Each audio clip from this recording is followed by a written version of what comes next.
जय जगन्नाथ शुभ सकाळ। आज हूँ 19 जुलाई 2024 शुक्रवार। आज दिन में 20टी गुरुत्वपूर्ण खबर रही। जदि चैनल टी प्रथम कर चैनल टी सब्सक्राइब कर बेल आइकन दबाइदेवे और आपण भल पाए स्वरूप गोटे गोटे लाइक करदेवे। ता सहित आपण केउं जिल्लारू आम वीडियो टी देखुंती कमेंट माध्यम जनइदेवे। आज खबर नंबर 1 सृष्टि है लघुचाप। सतर्क रहिबाकू जिलापाल कहले स्वतंत्र रिलीफ कमिशनर। बंगोपसागर में 2टी लघुचाप सृष्टि होगा पर यह द्वारा प्रभावित होगाकू 14 जिलार जिलापाल सतर्क रहिबा परामर्श देइछंती स्वतंत्र रिलीफ कमिशनर। लघुचाप प्रभाव में उत्तर बंगोपसागर में अवस्थित बंगोपसागर गभीर समुद्र अंचल में 40 रु 50 किलोमीटर पर्यंत पवन बहिबार संभावना रही। यह दृष्टि रखी मत्स्यजीवी मानू 18 जुलाई 2024 रे उत्तर बंगोपसागर में उत्तर समुद्र गभीर समुद्र अंचल को न जावाकू परामर्श दि जाइछि एवं ओडिशा उपकूल में पश्चिम केंद्रीय बंगोपसागर में 19 रु 22 जुलाई 2024 पर्यंत न जावाकू परामर्श दि जाइछि।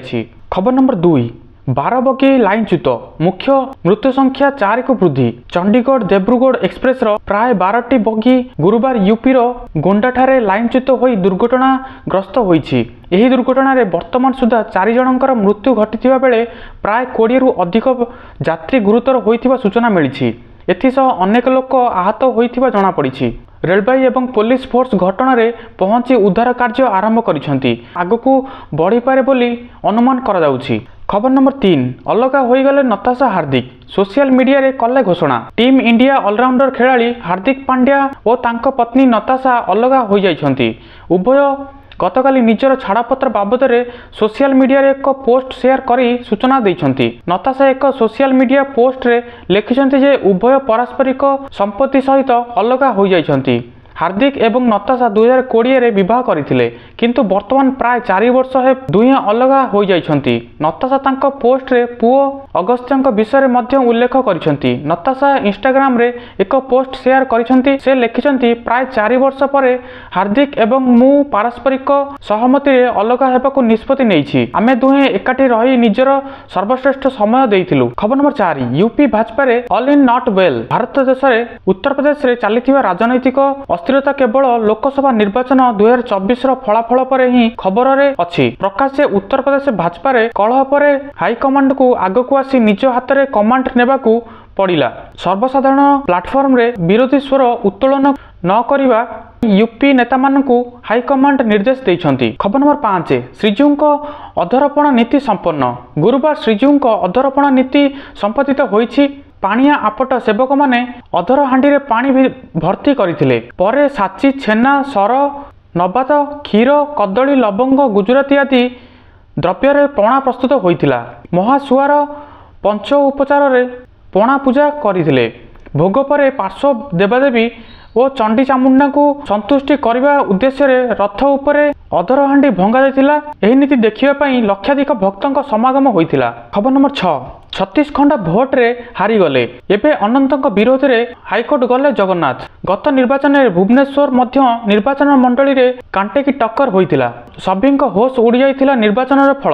हारु हारु जीतीगला बीजेडी जीतु जीतु हारीगला बीजेपी। हेले सबु ट्विस्ट भितरे भुवनेश्वर मध्य निर्वाचन मंडली रिजल्ट गोटिए बड़ ट्विस्ट आनिछि। अनंत नारायण जेना मध्य निर्वाचन मंडली रे नवनिर्वाचित बीजेडी विधायक तांको प्रतिद्वंदी होइथिले बीजेपी प्रार्थी जगन्नाथ प्रधान। आपण जानी आश्चर्य हेबे गत निर्वाचन रे मात्र 36 खंड पराजित होइथिले जगन्नाथ प्रधान। एही पराजय को से सहजरे ग्रहण करि पारु नाहंती। फल रे चंचकतार आशंका करी से रिकाउंटिंग पई अपील करथिले। खबर नंबर 7 नवीन को नारे एतला। गत साधारण निर्वाचन रे बीजेडी भुसुड़ी थिला 24 वर्ष दुर्ग। दल काहेकि पराजय सम्मुखीन होला ताहा पूर्वा उपरु एपर्यंत उठिनी परदा। आउ एसबु भितरे बीजेडी को लागिछि आउ एक झटका। बीजेडी सुप्रीमो तथा पूर्वतन मुख्यमंत्री नवीन पट्टनायक नारे राजधानी भुवनेश्वर मंचेश्वर थाना रे एतला देछि निखिल ओडिशा ठिकादार महासंघ। नवीन पट्टनायक सह बीजेडी रो 6 नेता और पूर्व सचिवंक नारे भी एतला दिया जाइछि। प्रतिश्रुति सत्वे दाबी पूर्ण करा जाइथिबारु महासंघ पक्षरु एतला दिया जाइथिबा एबे कुआ जाइछि।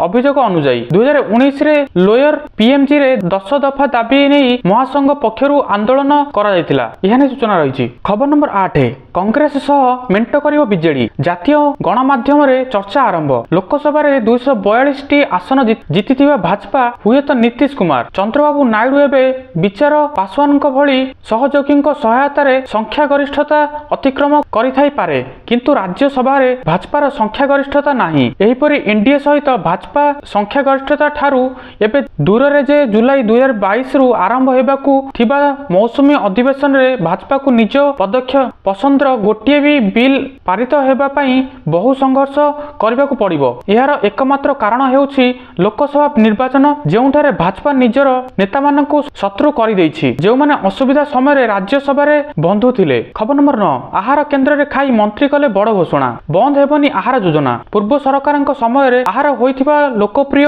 आहार योजना बंद करा जिवनी। गुरुवार नगर उन्नयन मंत्री कृष्णचंद्र महापात्र कैपिटल हॉस्पिटल आहार केन्द्र गस्त करी यह घोषणा करिसेंती। मंत्री आहार केन्द्र बुली समीक्षा करिबा सह टोकन काटी निजे लोकंक सह बसी आहार केन्द्र रे खाइथिले। तेबे राज्य रे वर्तमान पनीपरिबा दर अधिक रहिबारु खाद्य रे परिबा कमिथिबा कथा मंत्री स्वीकार करिसेंती। आगो खाद्य थाली रे कोन अधिक देई हबो ताकू नै विभाग समीक्षा करिवो बोली मंत्री सूचना दैछंती। खबर नंबर 10 यूपी भाजपार all in not well Uttar Pradesh रे चलीथिबा राजनैतिक अस्थिरता केवल लोकसभा निर्वाचन 2024 रो फलाफल पर ही खबर रे अछि। प्रकाश जे उत्तर प्रदेश भाजपा रे कलह पर हाईकमांड को आगकू आसी निज हाथ रे कमांड नेबाकू पड़िला। सर्वसाधारण प्लाटफॉर्म रे विरोधी स्वर उत्तोलन न करिबा दल भितर सबु किछि कहिबा पई यूपी सेना माननकू हाईकमांड निर्देश दैछंती। खबर नंबर 11 एनईटी पेपर लीक मामला रे बीसीसीआई बड़ एक्शन पटना एम्स रु गिरफ हेले 4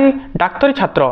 नीट पेपर लीक मामला रे केंद्रीय अनुसंधान ब्यूरो सीबीआई एक बड़ पदक्षेप नेइछि। सीबीआई टीम गुरुवार जुलाई 18 रे पेपर लीक मामला सह जड़ित 4 जण छात्रन को गिरफ करिछि। एथिसह बिहार रो राजनीति पाटनारू समस्त 4 जण छात्रन को गिरफ करा जाइछि। सीबीआई कहिछि जे यही 4 जण छात्र हेउछंती पाटनार एम्स रे पढुथिबा एमबीबीएस छात्र। खबर नंबर 12 नीतीश को बड़ झटका हाथ छाड़िले यही बड़ नेता जनसुराज प्रतिष्ठाता प्रशांत किशोर जेडीयू को एक बड़ झटका देइछंती। जेडीयू नेता तथा राज्य सचिव मोहम्मद इरफान गुरुवार दिन जेडीयू रो समस्त पदवी सहित प्राथमिक सदस्यतारू इस्तीफा देइछंती। एही जन सुराज अभियान रे जोग देइछंती। इरफान मध्य जेडीयू संख्यालघु सेलर जिला सभापति रहिछंती। एहा व्यतीत जिला परिषद सभापति तथा मुख्य मध्य रहिथिले। जामोईर बासिंदा मोहम्मद इरफान प्रशांत किशोरଙ୍କ अभियान द्वारा प्रभावित हेबा परे एही निष्पत्ति नेइछंती। जेडीयू पई एहा एक बड़ क्षति भाबरे विवेचना करा जाय। खबर नंबर 13 संरक्षण विरोध रे गतकाली बांग्लादेश बंद। बांग्लादेश रे सरकारी नियुक्ति रे रहितबा संरक्षण व्यवस्था रे संसार दाबी रे विक्षोभकारी छात्र छात्री माने गुरुवार देशव्यापी बंद डाकरा देइछंती। संरक्षण व्यवस्था रे संसार आनिबा दाबी रे आंदोलन मुंड टेकिथिला बेले मंगलवार विक्षोभकारीଙ୍କ पोड़ाजला और भंगारुजा जोगु स्कूल कॉलेज बंद हो जाइथिला बेले पुलिस सह संघर्ष रे 3 जणଙ୍କ समेत अनुमान 6 जणଙ୍କ मृत्यु घटिथिला और 400 रु ऊर्ध्व आहत होइथिले। सुरक्षा बलर दमनमूलक कार्यानुष्ठान छात्र संगठन गुडी को विरोध करिसंती। खबर नंबर 14 नुआ रेकर्ड कला भारत विमान शिल्प भड़ा वृद्धि परे मध्य बढ़ुची चाहिदा। भारतीय माने एबे आकाश मार्ग रे यातायात करिया पई अधिक आग्रह प्रकाश करुथिबा जणा पड़िछि। Civil aviation director general report अनुसार चलित वर्ष प्रथम भाग रे भारतीय विमान शिल्प रे यात्रीଙ୍କ संख्या वृद्धि पाइछि। 2024 जनवरी जून मध्य रे 79.3 नियुत यात्री यात्रा करिसंती जहाँकि 1 वर्ष पूर्वरु सेही समय मध्य 67 नियुत थिला। एहनी सूचना रही। खबर नंबर 15 भारतीय नौसेना रे पूर्ण हेब 700 रु अधिक पदवी 10 पिला भी करिवे आवेदन। भारतीय नौसेना रे विभिन्न पदवी रे चाकरी पई सुवर्ण सुजोग आसीछि। आपण जदि भारतीय नौसेना रे चाकरी करबाकू स्वप्न देखुछंती तेबे एही सुजोग हाथ छडा करंतु नाही। एनै भारतीय नौसेना रे विज्ञप्ति मध्य प्रकाश करिछि। एही नियुक्ति माध्यम रे नौसेना रो चार्जमैन वैज्ञानिक सहायक fireman fire engine driver tradesman mate cook multitasking staff आदि पदवी पूर्ण हेबो। एनै ऑनलाइन माध्यम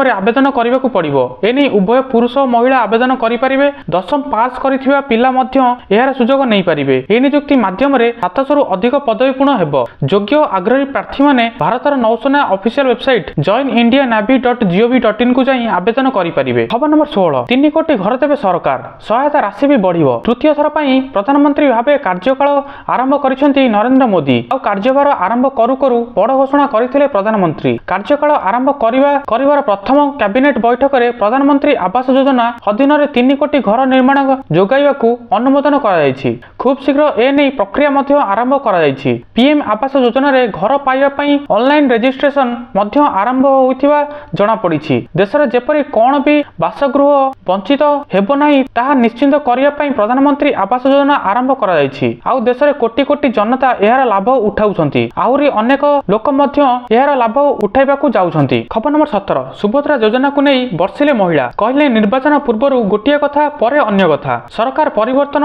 होइछि। बीजेपी सरकार राज्य में प्रथम थर पई राज्य रे शासन भार संभाळुछंती। तेबे बीजेपी सरकारक एही शासन भार संभाळिबाकू एबे किछि दिन होइछि मासटिए पूरीछि। ओडिशावासी बीजेपी सरकारक मासटिए शासन को नहीं एमिति देखुछंती। पूर्व सरकार अपेक्षा एही सरकार भल अछि ना पूर्व सरकार ही राज्य शासन भार संभाळिबाकू भल थिला एहा नै महिलाटिए कहिसंती। खबर नंबर 18 पुणी स्कूल छुट्टी घोषणा कले जिलापाल जानतु केउठी ओ काहेकि। छात्र छात्री मानक पई बड़ खबर आज स्कूल बंद जानतु केउठी काहेकि स्कूल बंद घोषणा होईछि। खरा छुट्टी शेष होइथिबा बेले पुणी काहेकि स्कूल बंद घोषणा होईछि। अवश्य ओडिसा रे एही स्कूल छुट्टी घोषणा होई नाही। तमिलनाडु पाणीपाग विभाग आसंता 2 दिन मध्य नीलगिरी एवं कोयम्बाटूर जिले में प्रबल वर्षा जोगु ऑरेंज अलर्ट जारी करिछि। जुलाई 19 सुधा केंद्रीय पश्चिम एवं उत्तर पश्चिम बंगोपसागर रे लागिथिबा एक नूतन निम्नचाप अंचल सृष्टि होइथिबा संभावना रहिछि जाहाकु नजर रखी पाणीपाग विभाग विवृत्ति जारी करिछि। खबर नंबर 19 एकाथरे 2-2टा भत्ता बढ़ाइबे सरकार 18 ରୁ 26 हजार आसीबो बेसिक सैलरी। 23 जुलाई 2024 रे केंद्र अर्थमंत्री निर्मला सीतारमण संसदर बजेट उपस्थापना करिवे। केंद्र सरकारी कर्मचारी एक बहुत बड़ खबर आसुछि कारण दीर्घ दिन धरी मोदी सरकार कर्मचारी माने फिटमेंट फैक्टर वृद्धि पाई दाबी करि आसुथिले। केंद्र सरकारी कर्मचारी माने एथर फिटमेंट फैक्टर पाइबाकू जाउछि। फलस्वरूप मोदी सरकार बजेट रो उपहार देबाकू जाउछंती। फलस्वरूप केंद्र सरकारी कर्मचारी माने बंपर दरमा वृद्धि करबाकू जाउछंती। समस्त कर्मचारी मौलिक दरमा निर्णय करे। केंद्र सरकारी कर्मचारी फिटमेंट फैक्टर गत थर 2016 रे वृद्धि कराइथिला जेतेबेले सर्वनिम्न मौलिक दरमा 6000 ରୁ 18000 टंका को जाइथिला। एहने सूचना रहिछि। खबर नंबर 20 श्रीलंका पई घोषणा हला भारतीय टीम रोहित कोहली सामिल। भारतीय क्रिकेट टीम रो श्रीलंका गस्त पई बीसीसीआई दल घोषणा करिछि। रोहित शर्मा एवं विराट कोहली दिनिकिया दलर अंश विशेष होइथिबा बेले रोहित दिनिकिया दलर अधिनायक हेबे। सूर्य कुमार यादव को टी20 दलर अधिनायक, शुभमन गिल टी20 एवं दिनिकिया दलर उप अधिनायक होइछंती। टीम इंडिया रियान पराग, शिवम दुबे एवं रिंकू सिंह सुजोग नैछंती। केएल राहुल एवं ऋषभ पंत भारतर दिनिकिया दल को फेरिछंती। नूतन खेलाड़ी विषय कहबाकू गले हर्षित राणा नाम एही तालिका रे अंतर्भुक्त होइछि। दर्शक बंधु एथिला 20 न्यूज प्रत्येक दिन सकाळ सकाळ एही न्यूज देखिया पई चैनल टी निहाती भाबरे सब्सक्राइब करि दियंतु एवं कमेंट जाई लिखि दियंतु। जय जगन्नाथ, जय हिंद, जय भारत।